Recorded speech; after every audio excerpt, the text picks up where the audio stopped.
Hi guys, my name is Matti Sulanto and I'm a photographer. In this video I'm going to take a look at DxO ViewPoint 4. It's a dedicated app for perspective and distortion correction, and this is going to be my quick review of the app. I'm going to go through each and every feature and share my opinion on each feature. Is it useful or not? DxO ViewPoint 4 can be used as a standalone app or as a plugin for Photoshop, Lightroom and DxO Photo Lab. In this video I'm going to use the Lightroom plugin because it's by far the most convenient for me. I can use my Lightroom library, choose whatever picture I like, and then process it in ViewPoint 4. I'm gonna put an affiliate link down below just in case after watching this video you got interested and maybe wish to purchase the app. But no pressure, the link is there for your convenience. Please watch the video and then decide if this app could be useful for you. The price for the app is 99 euros and I believe the US dollar price is the same, and it's a one-time purchase. Once you buy it, the app is yours for good, no other payments or monthly payments or something like that. And of course there is a free trial version also available, so please download that before you buy anything. Now let's finally get to the point of this video and check out the supported file formats. DxO ViewPoint 4 supports 3 file formats: TIFF, JPEG and Photoshop PSD. There is no RAW support, which to me is a bit of a downside right at the start. When you open up ViewPoint 4, you can see that the tools are on the right side of the screen. And from the upper right corner of the screen, the first tool or feature is lens corrections. DxO, in my opinion, has by far the best corrections compared to any other image editing or post-processing app, if there is a profile available for your camera and lens combo. If there is no profile, then you have to manually correct the distortions. However, with ViewPoint 4, there is a minor issue with lens corrections, because almost every file straight from any mirrorless camera has already a built-in profile applied to. So if you apply a lens correction profile in ViewPoint, you may end up applying 2 lens correction profiles on top of each other. And of course that's totally unnecessary, and the final result does not look that good, because if you apply 2 lens correction profiles sort of on top of each other, you only add distortion to your picture. So when applying lens correction profiles in ViewPoint 4, you will want to make sure that your picture does not already have a correction profile baked in. I think this feature is good, but the possibility to accidentally apply double correction makes this feature, in my opinion, slightly less useful. The next feature is called volume deformation, and it's designed to correct wide-angle distortion that appears towards the corners and edges of the frame. All rectilinear wide-angle lenses distort everything that is close to the corner or edges of the frame.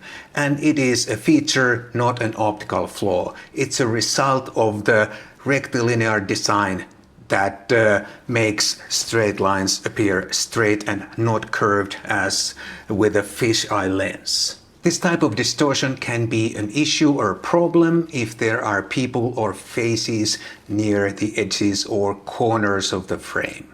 And this volume deformation feature can help you to correct those issues. There are 2 options: vertical and horizontal and diagonal. And each option has a slider to fine-tune the correction to your liking. I think this feature can be useful for certain photos, for example for group shots taken on a wide-angle lens. To my knowledge, this is also a unique feature. No other post-processing app has this feature, but of course I have not tried every app out there. So if you know that this feature is included in some other app, please let me know in the comments down below. The next one is perspective correction, which offers several options. It's easy to use and certainly useful for many pictures, but it's hardly unique. Pretty much every post-processing app or image editing app today has very good perspective correction tools or features. The next one is ReShape.